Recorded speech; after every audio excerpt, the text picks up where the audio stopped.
O Otto Maria Carpo, o que eu sei dele é o seguinte: ele chegou ao Brasil recomendado pelo Papa com uma carta para o Alceu Moroso Lima, o famoso crítico, Tristão de Ataíde.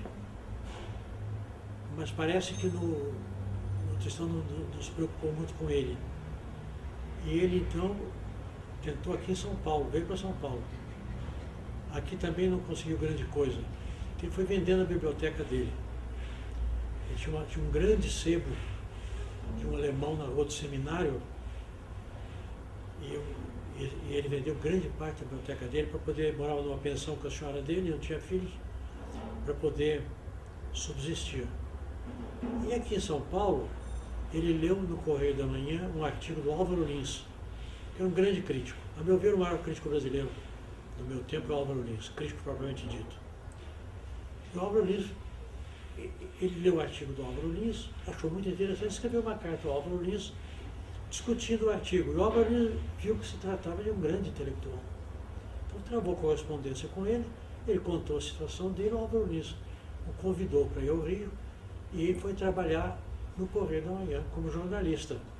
E aos poucos ele tentou, quando pôde, recomprar parte da biblioteca dele. Aí, a primeira pessoa que me falou dele foi o Paulo Emílio Salles Gomes. Eu nunca li jornal muito, não, nunca fui de ler jornal. Mas o Paulo Emílio lia muito jornal e comprava jornais do Rio. E ele me disse: olha, tem um homem agora escrevendo coisas notáveis, sobre coisas que a gente não sabe. Ele escrevia sobre Mannheim, sobre Max Weber, sobre Kafka, por exemplo, sobre Lichtenberger, sobre autores ingleses raros. Então eu comecei a ouvir falar dele. Ele deve ter sido logo depois de 1940, 41, 42. Aí eu comecei a ouvir falar, falou-se Carpo, agora o nome dele começou a se fazer. E ele imediatamente despertou uma oposição muito violenta no Rio de Janeiro. Havia um grupo de rapazes meio de esquerda que implicaram com ele.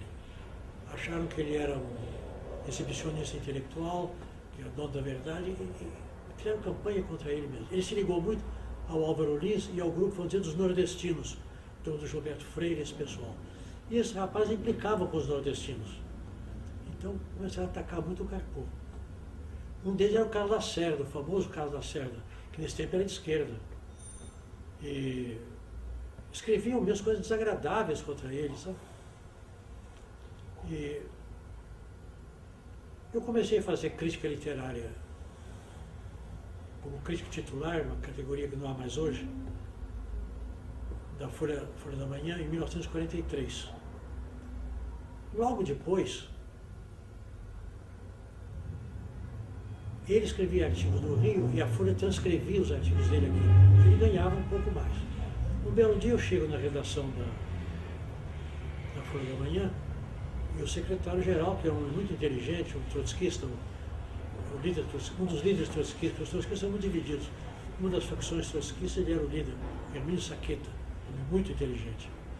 O Saqueta me disse que tinha ficado a par dessa campanha contra o Carpo, que era um homem de direita, que era um homem que tinha apoiado o Dollfuss na Áustria, e, portanto, ele ia cortar a colaboração, não ia mais aceitar artigos do Carpo aqui na Folha. Eu disse: não faça isso, não faça isso. Direita ou esquerda, não sei, não estou interessado. O Carpo é um grande intelectual.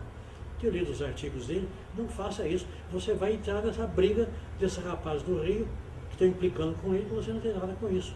E o Carpo, o secretário disse: você tem razão, e não cortou. Aí, passados uns tempos, eu recebo uma carta do Carpo. Uma carta, tinha uma letra muito bonita, em que ele diz: soube que você interveio a meu favor, e eu não tenho estado ultimamente acostumado a atos de solidariedade. Ele estava sendo muito combatido. Então me agradecia muito, uma carta muito simpática. Aí estabeleceu-se esse contato entre nós. Foi 43, talvez. Lá para 44, não me lembro, lá para 44, 45, não sei quando.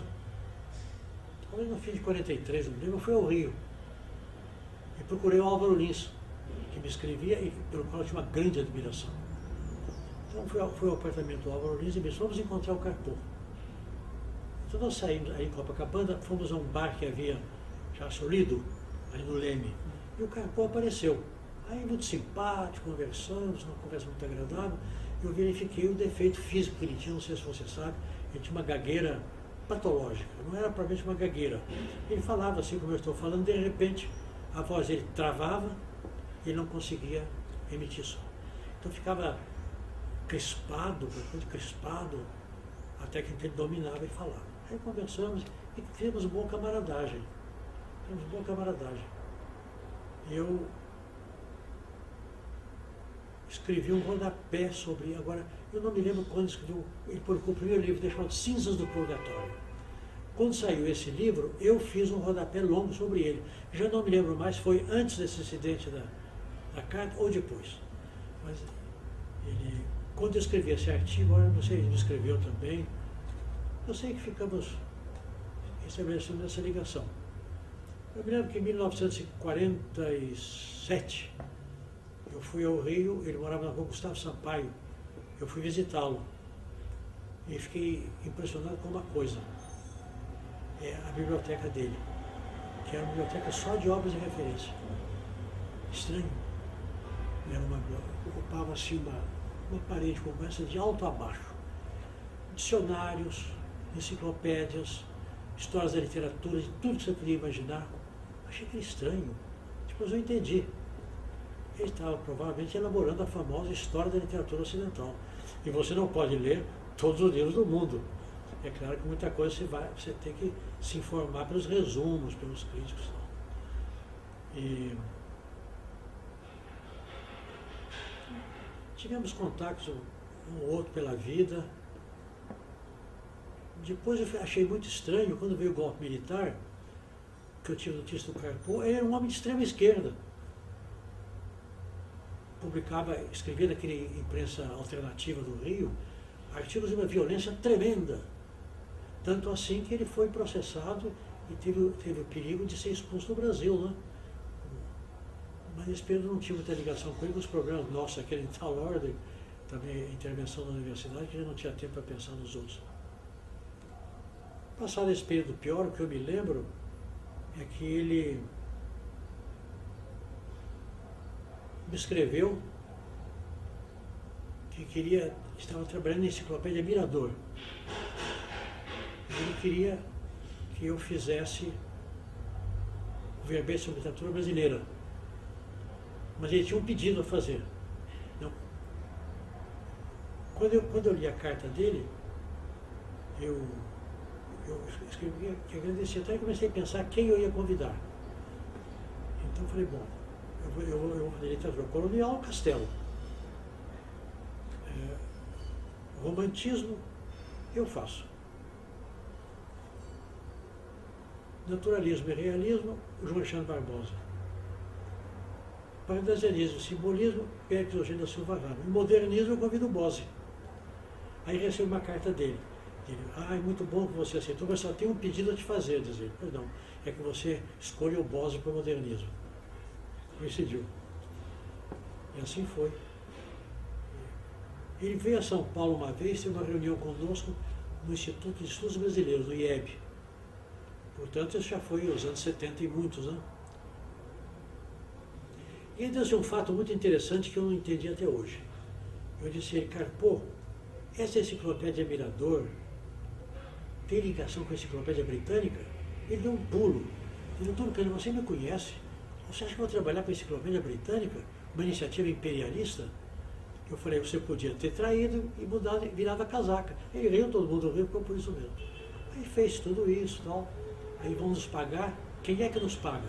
A enciclopédia britânica. Era da enciclopédia britânica. Eu não entendo até hoje que isso era brincadeira dele, se era piada. Deve ter sido piada, brincadeira, né? Eu também fiz piada e foi dois SUS. O primeiro SUS e o segundo SUS. A empresa da Mirador era custeada pela enciclopédia britânica, que é uma enciclopédia muito boa, né? Ele aceitou meu verbete, tudo isso. Depois disso, eu só vi o Carpô mais uma vez. Houve um congresso acho que é a Feira do Livro, essa coisa que tem. Ele foi lá em casa me visitar junto com o Luiz Costa Lima.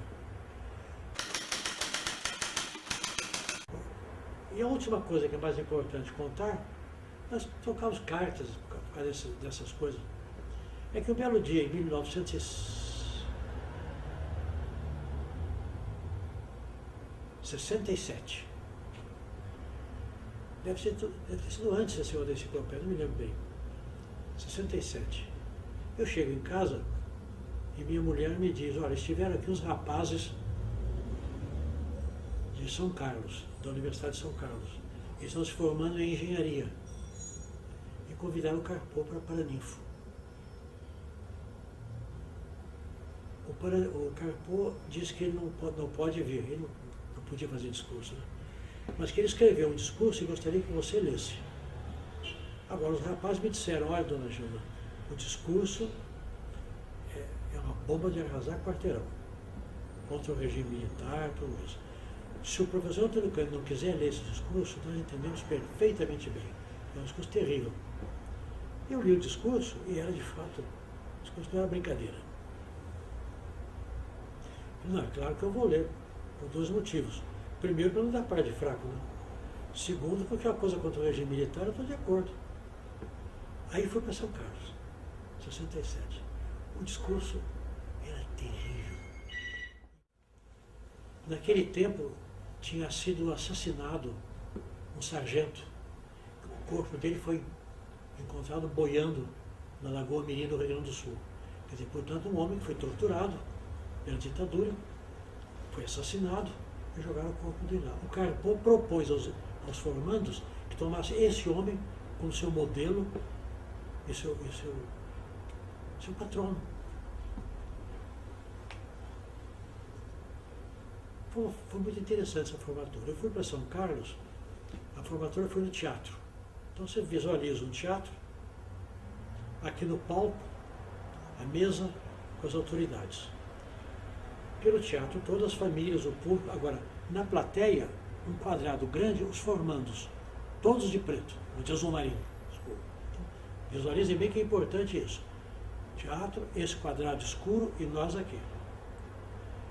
Então, na mesa estava o vice-reitor da universidade, que é um homem terrível, foi o professor Alfredo Buzaide, que depois foi ministro da Justiça, uma das piores figuras da repressão. Ele era o vice-reitor em exercício.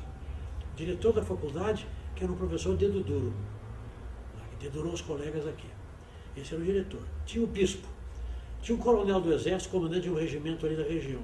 Estava lá um verdadeiro coleção de orquídeas raras. E eu no meio. Aí eu...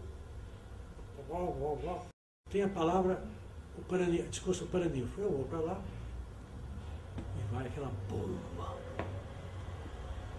O vice-reitor, primeiro como é que é? Primeiro é o estudante que faz o discurso, depois o Paraninfo faz, acho que é isso. Aí veio o reitor e o reitor então, o vice-reitor, contestou o discurso. E houve uma coisa muito interessante. Ele chamava-se Buzaide, Alfredo Buzaide. Naquele tempo, o Ministério do Exterior da Educação Brasileira estava fazendo um acordo com os Estados Unidos, que era o acordo MEC-USAID, Ministério da Educação e Cultura e United States Aid. Então, acordo MEC, USAID. Todo mundo falava muito contra ele, dizendo que era uma interferência dos Estados Unidos junto com a ditadura para amordaçar os estudantes, para adulterar o ensino. O Buzaide achou que era brincadeira com o nome dele. O Carpo dizia, vocês têm que combater esses acordos de USAID e Abuzaide. Use e abuse. Parecia feito de encomenda. O reitor subiu as paredes. Eu vendo aquela bomba ali, o que eu ia fazer? Ele ficou... Aí ele levantou, coisa insólita, e o reitor da Universidade de São Paulo, porque a escola de engenharia lá não é da Universidade de São Carlos, eu errei. Ela é da Universidade de São Paulo, a escola de engenharia. Ele contestou o discurso, dizendo que dizia-se que o Brasil era uma ditadura. A prova que não era uma ditadura é que se podia fazer em público, diante de autoridades, um discurso daquele teor. Porque se fosse uma ditadura, como que diz? Preso na hora. E houve um momento então que ele disse que ele dizia, como no tempo da Guerra da Espanha, em que havia a luta dos comunistas contra os democratas. Os democratas eram o Franco, eram os fascistas. Os comunistas contra os democratas. E foi preso um comunista, e o democrata disse, sou contra as suas ideias, mas defenderei até a morte o direito de você tê-las. Aí todo mundo prorrompeu em aplauso. Aquele quadrado de estudantes olhou para mim, e eu fiz assim, ó. Aí eles ficaram imóveis e não aplaudiram. Foi muito bonito. E aquele quadrado, eles quietos como aqui. Aí o Buzaid caiu assim, eu lamento ter que dizer essas coisas em relação a essa formosa oração. Foi um espetáculo curiosíssimo. Aí quando acabou a sessão, atrás de nós estava assim, uma congregação, os professores. Quando acabou, todo mundo foi embora, o diretor, todo mundo saiu. Eu falei para o diretor, boa noite, senhor diretor, boa noite. Ele voltou, boa noite, boa noite. A congregação foi dois professores desceram, vieram me dar cumprimentos, me acompanharam até a porta, como quem diz, fazendo coisa de segurança para mim. Foi muito interessante. Aí eu escrevi para o Carpo, contando tudo isso e dizendo, o reitor, o Buzaid, o bispo, o coronel, deviam estar suando frio. Aí o Carpo escreveu agradecendo, gostei muito deles todos suando frio. O senhor tem esse discurso? Tenho, eu estou sempre a publicar, eu quero publicar na revista do PT, mas sabe que eu perco o periódico, agora ele está perdido, faz uns 2 anos que eu não encontro esse discurso, porque eu tenho que publicá-lo, é um texto importante do Carpo, com explicação, né? Eu quero publicar na teoria e prática.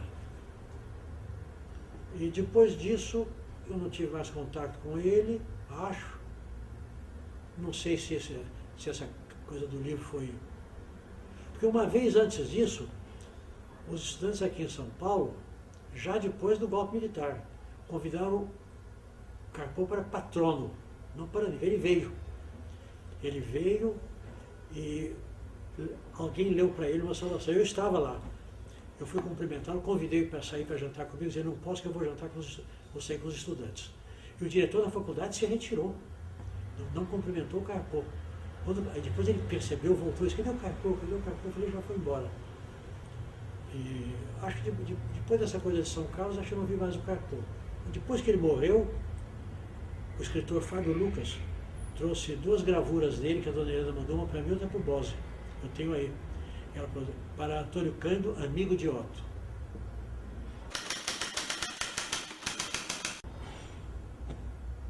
Agora, o Carpo foi um pouco no Brasil, o Anatole Rosenfeld também foi um herói civilizador, porque ele revelou tanta coisa naqueles artigos dele. O Carpo não é um crítico de grande profundidade, mas é um crítico de grande discernimento e de grande informação e grande erudição. Depois eu escrevi um artigo sobre ele também, quando foi reeditada a História da Literatura Ocidental. Aí eu escrevi sobre o Ronaldo. Leia livros, se não chamava aqui em São Paulo, eu escrevi. É admirável aquele esforço de síntese dele. Era um grande erudito, de uma informação fantástica. Agora, eu diria que ele tinha mais uma crítica informativa do que uma crítica analítica. Conhecia muito filosofia, fui aluno do Max Weber, e ele me contava coisas interessantes. Ele me contou que uma vez ele editou um livro para um editor alemão em Berlim. Isso acho que no fim dos anos 20, começo dos anos 30, e o homem não pagava. Então ele foi a Berlim conversar com o editor disse, olha, eu não posso te pagar que eu não tenho dinheiro. Pequena editora. Agora, eu tenho livro, se você quiser levar, leva livro em pagamento. Tem uma pilha de livro aqui, do escritor tcheco, que eu não sei quem é, você leva para você uma pilha. O cara era um tal Franz Kafka. Não levou. Não levou um. Depois ele foi dos primeiros que escreveu sobre o Kafka no Brasil. Ele dizia, imagine você se eu tenho ideia de levar aquela pilha. Eu guardava, hoje eu estava rico. Eu dei a primeira edição do Kafka.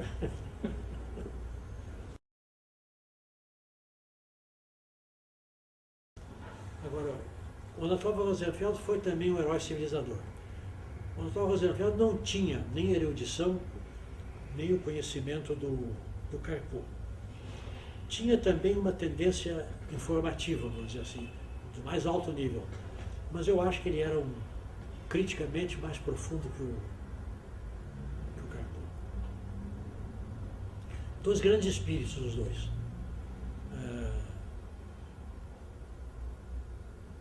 Anatol Rosenfeld eu conheci da seguinte maneira. Eu era muito amigo do professor de antropologia, que era o Egon Schaden, que é um teuto brasileiro de Florianópolis. E o Schaden me dizia, todos os domingos ou todos os sábados, que um grupo de amigos que se reúne em casa para falar de filosofia, de cultura, era ele, o von Bugenhagen, que foi professor em Rio Preto, o Anatol Rosenfeld e mais um que eu não me lembro. E falava muito desse Anatol Rosenfeld. Ali por 1951, 52, eu escrevi um ensaio longo, Literatura e Cultura no Brasil, de 1900 a 1920. Eu não sei porquê ele foi parar numa revista publicada em alemão que havia aqui, chamada Staatenjahrbuch. E saiu a primeira parte, traduzida por não sei porquê. No ano seguinte, saiu a segunda parte, traduzida pela Anatol Rosenfeld. Chamava-se Literatur als Ausdruck der Kultur in zeitgenössischen Brasilien. Depois, o segundo chamava-se Soziologische Betrachtungen über die Literatur Brasiliens. Aí um dia na faculdade, já na Maria Antônia, o Anatol foi falar com o Schaden. Ele me disse, olha, eu traduzi o seu artigo e gostei muito do seu artigo, foi muito simpático. Eu vi que era um homem muito simpático, muito culto. Logo em seguida eu organizei o suplemento literário do Estado de São Paulo. E eu criei uma coisa nova, que é, aqui na primeira parte do lado direito, sempre uma seção de literatura estrangeira. Toda semana saía primeira semana de literatura francesa, segunda semana de literatura inglesa, terceira semana, não lembro mais. E a quarta semana variava. Alemã, russa, portuguesa, etc. Eu me aconselhava com os amigos. Eu falei para o Schaden, você que é teuto brasileiro, quem você me aconselharia dos intelectuais que entendem alemão aqui em São Paulo? O Anatol Rosenfeld. Então eu convidei o Anatol Rosenfeld, depois o Décio Almeida Prado foi quem assumiu a direção, o Décio confirmou, e o Anatol Rosenfeld se lançou através do suplemento literário do Estado de São Paulo. E o Décio Almeida Prado costumava dizer que um dos maiores orgulhos da carreira dele é ter revelado o Anatol Rosenfeld. Aí ele ficou bastante conhecido, porque ele vivia de uma maneira muito interessante. Ele vivia dando aulas particulares. E as pessoas pagavam. Por exemplo, nós três aqui, a Simone, você e eu, queríamos ver a aula dele. Íamos lá e pagavam para ele, vamos supor, R$50 por mês. Então, umas 15 pessoas, cada um pagavam tanto, uns mais, outros menos, como podia, e isso.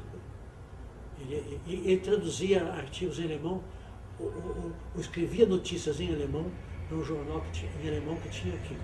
Segundo o Charlie, ele era muito explorado pelo diretor do jornal. Vivia pobremente, morando em casa de famílias alemãs que alugavam um quarto para ele. E a partir do suplemento, o Anatol se lançou.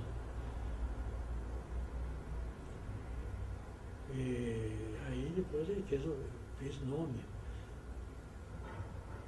Ele foi convidado para dar aulas, fazendo na faculdade de Rio Preto. Ele se negava a qualquer vínculo institucional. Ele não pôde terminar o doutorado dele na Alemanha. Agora, a minha mulher dava aula de estética na Escola de Arte Dramática. Quando eu fui ser professor em Assis, ela pediu demissão, e o Alfredo Mesquita convidou o Anatol Rosenfeld para substituí-la. Ele aceitou, porque aí não era uma instituição oficial, era uma coisa particular. E foi um excelente professor de estética lá. Era um grande espírito, um homem muito culto. E depois, então, quando foi em 1973, no pior período, nós fundamos uma revista chamada Argumento. sustentado em grande parte pelo Fernando Gasparian. E quem tinha um conselho, mas quem fazia a revista mesmo, a parte intelectual, era o Fernando Henrique Cardoso, o Paulo Emílio Salles Gomes e eu. Aí eu falei para eles, vamos chamar o Anatole Rosenfeld. Chamamos o Anatole, ele gostou muito. Ele entrou, mas no terceiro número ele morreu. No quarto número a polícia, a repressão fechou a revista. Então foram 4 números, e ele colaborou até o terceiro. No quarto já saiu uma homenagem a ele. Era um homem muito bem educado, um homem adorável, e um grande espírito. E ele, nesses cursos que ele dava, ele influiu muita gente.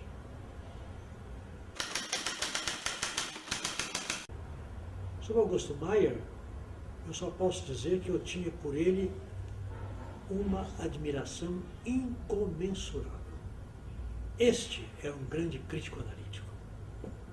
Esse era. Eu era rapazinho, eu morava numa pensão aqui em São Paulo, minha família é de Minas.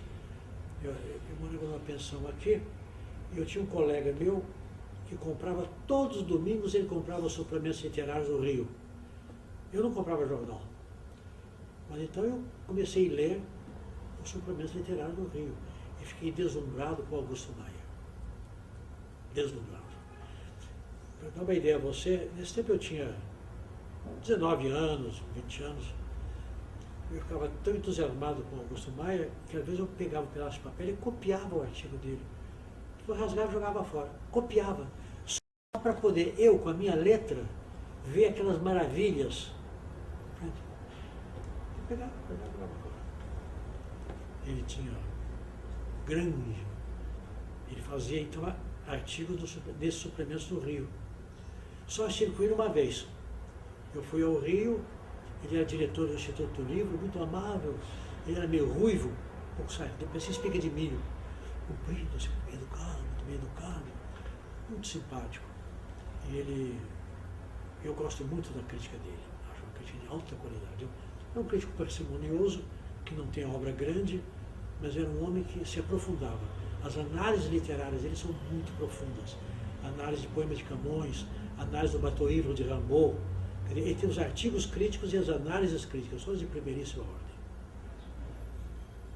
Eu acho que ele é um crítico mais profundo, tanto do que o Carpuz e o Anatole. É um homem muito culto, muito erudito. E tinha essa grande vantagem de alemão ser a segunda língua dele, né? Então ele... Mas quanto ao Sérgio Buarque de Holanda, isso eu poderia falar bem sobre ele. Porque o Sérgio...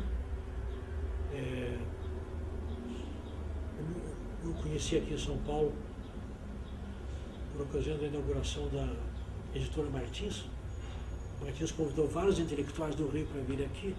Eu conheci o Sérgio. Depois eu me encontrei com ele no primeiro Congresso Brasileiro de Escritores. Mas depois, quando ele mudou para São Paulo, em 1946, aí minha mulher e eu fizemos grande amizade com ele e com a senhora dele, Maria Amélia, que está viva até hoje, está com 98 anos. Cabeça perfeita. Eu ainda a visitei agora em julho. O Sérgio esse é o maior de todos. Sem dúvida nenhuma. Desse que nós falamos, sem desmerecer ninguém, é o maior de todos. Essa é uma cultura fantástica. Foi um homem que eu já vi saber mais coisa. Cultura filosófica, histórica, estética, literária. Era um homem de uma argúcia, uma profundidade extraordinária.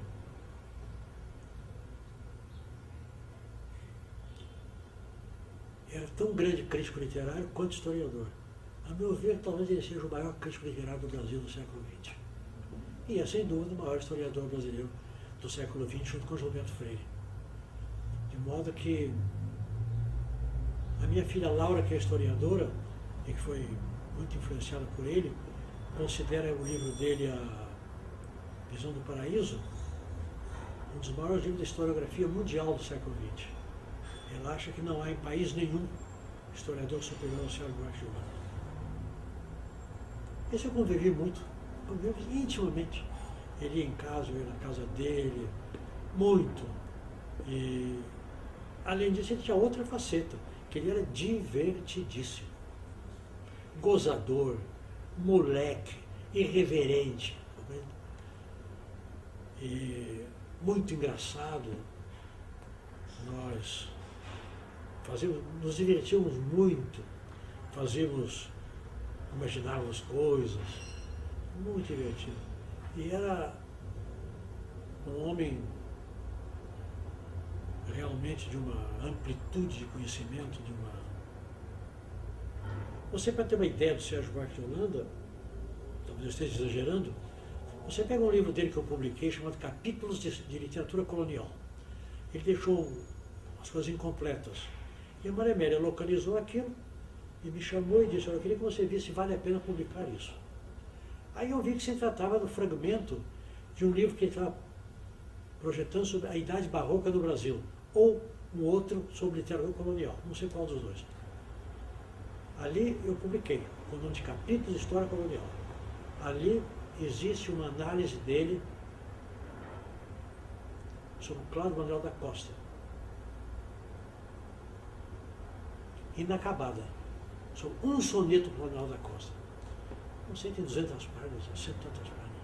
Eu nunca vi em nenhuma literatura um aprofundamento crítico como dele, dessa análise. Nunca vi. Nem Auerbach, nem Curtius, nem ninguém. Nunca vi. E a cultura que ele mobiliza para fazer essa análise é uma análise inacabada. Você não fazia muita questão de publicar. Publicou tarde. Ele publicava, às vezes, por necessidade financeira. Essa tese, esse livro dele, porque teve que fazer concurso para a faculdade, teve que escrever uma tese. Eu não escreveria. Ele gostava de fazer coisas menores, era um grande erudito. Esse foi o intelectual mais completo que eu conheci. Sem dúvida nenhuma. Foi o intelectual mais completo que eu conheci. Com informação, quer dizer, erudição, capacidade de escrita, penetração e bom gosto. Ele era extraordinário. Fomos muito amigos, eu escrevi muito sobre ele, já escrevi umas 10 ou 12 coisas sobre o Sérgio Buarque, já fiz palestras sobre ele.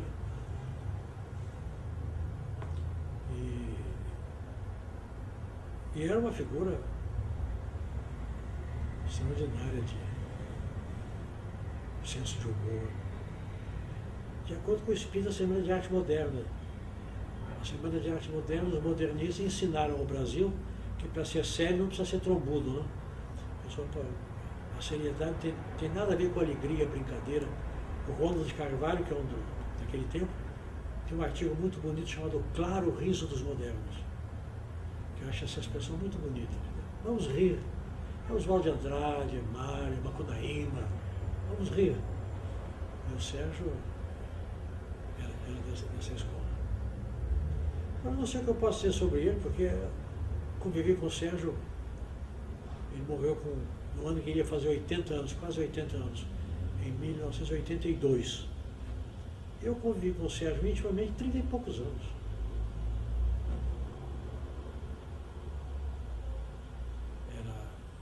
Foi muito importante para ele estar na Alemanha. Eu estava na Alemanha nesse tempo, só que eu era menino. Eu morava pertinho dele.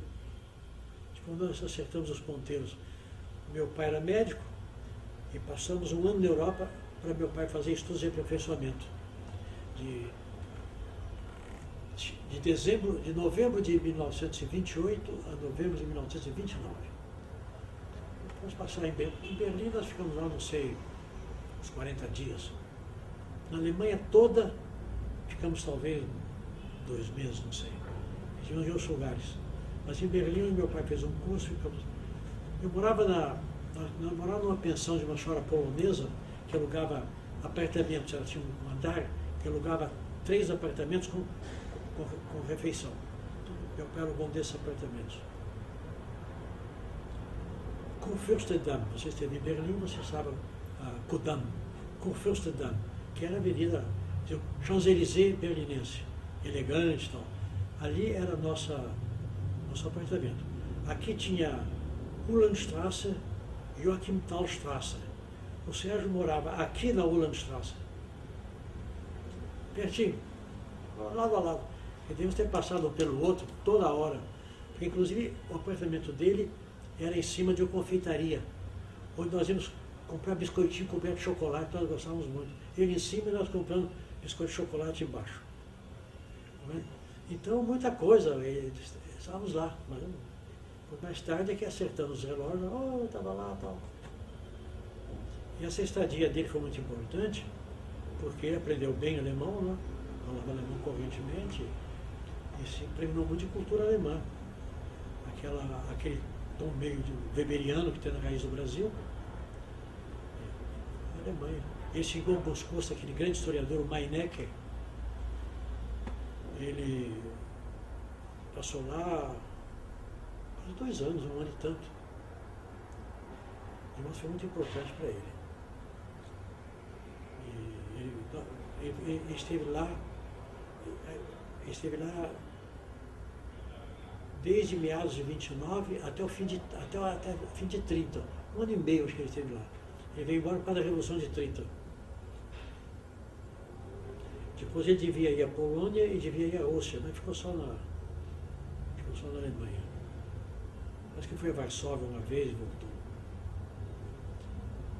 O Sérgio é um homem, inclusive, extremamente generoso. Ele me deu de presente, quando ele resolveu, que ele foi professor de História na faculdade, então agora parou de ser crítico literário.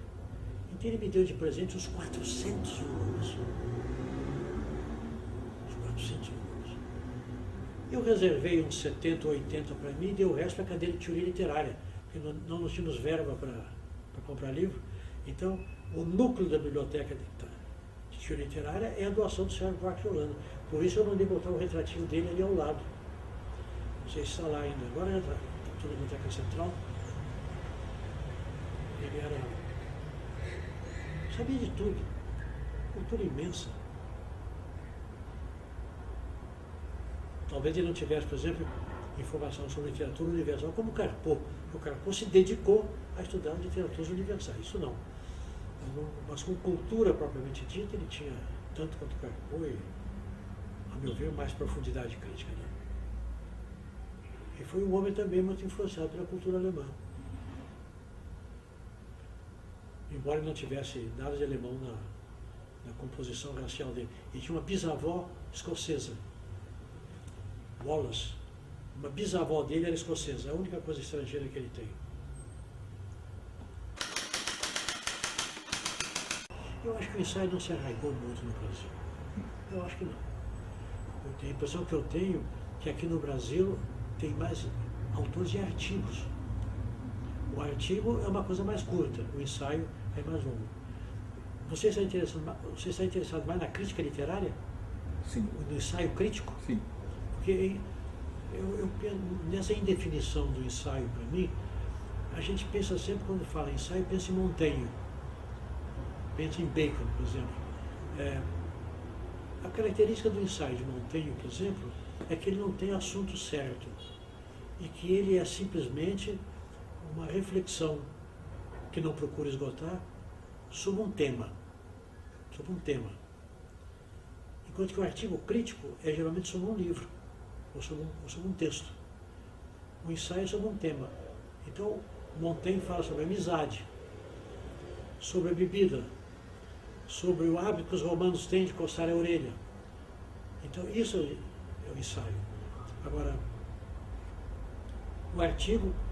o ensaio seria, portanto, uma reflexão muito pessoal sobre um tema que não quer esgotar, mas quer comentar. O ensaio é um tipo de comentário. Enquanto que o estudo, esse procura esgotar no mais possível o tema, o estudo. Enquanto que o artigo é um ensaio curto. E o artigo geralmente é preso, no caso da crítica, é preso a um texto. E o ensaio não é preso necessariamente a um texto. Mas isso é muito vago. Eu tenho livros que eu chamo de ensaios, mas eu ponho assim porque é usado, eu não sei se é isso lá. O ensaio ficou clássico, o ensaio é o de Montaigne, que era sobretudo caprichoso. Hoje estou com vontade de escrever sobre amizade. Então eu escrevo sobre amizade, falo de um amigo que eu tive, mas Sêneca fala isso sobre amizade, mas já La Rochefoucauld diz isso, o meu amigo fulano e tal. Agora eu quero falar sobre o nariz. Dizem que o nariz de Cleópatra, se fosse mais comprido, a face do mundo seria outro. É interessante, na literatura antiga fala-se muito no nariz. E também, veja, Machado de Assis fala, nas cubas, fala que ele estava o tempo todo olhando a ponta do nariz. Isso aí pode ser sobre tudo. Tá? Isso é um ensaio, a meu ver. É uma visão pessoal, um pouco caprichosa, mais um comentário do que um aprofundamento. O estudo é um aprofundamento. O estudo procura aprofundar o mais possível. Tanto assim que o estudo geralmente tem bibliografia no fim, e o ensaio não tem. Os ingleses gostam muito de ensaio, essay, mas eles chamam frequentemente de ensaio o artigo. Mas o ensaio, os ensaístas ingleses são também desse tipo de falar sobre assuntos. Um dos modelos de o ensaio inglês, um dos modelos de ensaio inglês são dois escritores que nós chamaríamos hoje de jornalistas, no começo do século, Addison e Steele. Eles tinham uma publicação periódica semanal que eles chamavam de ensaio. Então eles comentavam, por exemplo, está se falando muito do grampo no telefone aqui no Brasil. Imagine só, tal, é possível uma coisa dessa? A vida das pessoas pode ser exposta. Então, para eles comentar essas coisas, Addison e Steele faziam escritos meio longos, mas com um estilo muito acessível. Então, os ensaístas que vieram depois, todos entraram, de certa maneira, nessa escola de Addison e de Steele. Quer dizer, o ensaio tem que ser ameno, o ensaio tem que ser legível. Enquanto que o estudo pode ser difícil, pode ser profundo, pode ser complicado. O ensaio não. O ensaio tem que ser uma coisa acessível. Por quê? Você vê que ele nasceu em Montaigne de um diário de ideias, praticamente. E Addison Steele no jornalismo. É isso. Isso é a minha história. No Brasil, não existia ensino superior de literatura, nunca houve. A primeira vez que literatura foi ensinada em nível superior, foi, em algum caso isolado, foi na Universidade de São Paulo, a partir de 1934. Portanto, não havia no Brasil investigação universitária sobre literatura. Não havia. Na França, havia dois tipos de crítica. A crítica dos universitários, ao contrário do Brasil, aqui a gente chama de universitário o estudante. Na França chama-se de universitário o professor. A crítica dos universitários, que é uma crítica feita na sala de aula, publicada nas revistas especializadas, e que eram estudos, mas eruditos, entende? Estudava as primeiras edições de Machado de Assis, ou estudava o problema do cepticismo de Machado de Assis. Isso era lido, a finalidade era o ensino, e era lido por um público mais seleto. A tradição anterior francesa, desde 1830, 1840, mais ou menos, é o chamado folhetim, feuilleton, que era a crítica no jornal. A grande crítica francesa foi feita no jornal. O Papa é o Sainte-Beuve, que tem volumes e mais volumes. Os artigos eram reunidos em volumes. Então, na França havia crítica universitária de um lado, crítica de jornal de outro. A crítica de jornal muito mais descompromissada, muito mais livre, mais agradável de ser lida, sem preocupação de erudição. No Brasil, nós não tínhamos ensino superior de literatura. Estudava-se literatura no ginásio, no fim do ginásio. Eu, no quinto ano do ginásio, no quarto ano do ginásio, os professores de português puxavam um pouco lá da literatura. Então, onde é que se realizaram os críticos brasileiros? No jornal. A tradição do jornalismo crítico francês passou para o Brasil.